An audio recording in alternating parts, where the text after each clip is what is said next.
Well, folks, it seems America's favorite reality TV star has done it again. Donald Trump, in his infinite capacity to shock and awe, has announced he's in love. The object of his affection? None other than Vladimir Putin. That's right, you heard me correctly. The bromance that blossomed over the years, those lingering handshakes, those admiring gazes, turns out it wasn't just good statecraft, it was love. Trump, in a move that shocked even his most ardent supporters, both of them, declared his love for Putin during a rambling press conference about, well, nobody's entirely sure. One minute he was threatening to impose tariffs on imported borscht, the next he was professing his undying admiration for Putin's piercing blue eyes and surprisingly toned physique for a man his age.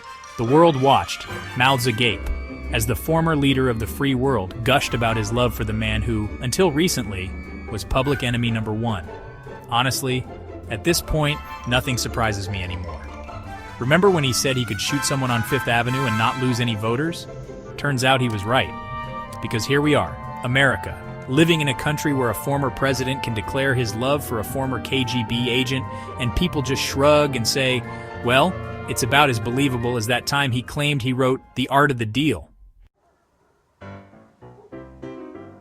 Now I know what you're thinking. John, you're saying, with a weary sigh, this is just another one of Trump's publicity stunts. He's trying to distract us from whatever fresh hell he's unleashed upon the world this week. And you know what? You're probably right. But let's, for a moment, entertain the possibility that this is real.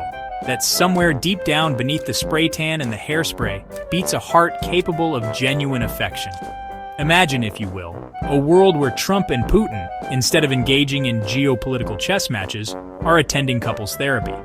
Vlad never puts the toilet seat down, Trump whines, adjusting his wig, and he never lets me borrow his hair gel. Putin, meanwhile, complains that Trump keeps trying to rename the Kremlin Trump Tower Moscow and insists on speaking Russian with a thick New York accent. It's a comedy of errors, a clash of cultures, a love story for the ages. The possibilities for comedic fodder are endless. Late-night talk show hosts are having a field day. Saturday Night Live is already casting for the inevitable biopic. And Twitter is having a complete and utter meltdown.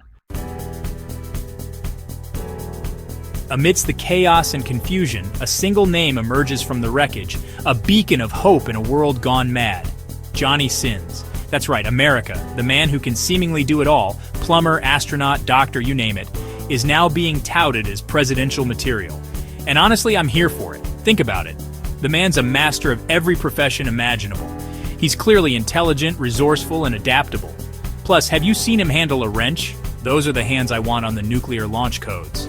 His campaign slogan practically writes itself. Johnny Sins. He's got the experience in every field imaginable. His platform? Simple. Make America great again by fixing all the plumbing, performing emergency surgery, and launching us into a new era of space exploration. Is it absurd? Absolutely. But then again, so is the current state of American politics. The rest of the world, meanwhile, is watching with a mixture of amusement and horror. Allies are questioning America's sanity, again. Enemies are laughing their backsides off. The Queen is reportedly considering reinstating that old law where you can be arrested for looking at Buckingham Palace sideways. China has offered to mediate peace talks between Trump and Putin, suggesting a romantic getaway to a neutral location like, say, Siberia. North Korea has declared the whole thing a blatant example of Western decadence and threatened to launch a missile. Of love? Honestly, at this point, who even knows? One thing's for sure. It's going to be an interesting 4 years. Or, knowing America, probably just another Tuesday.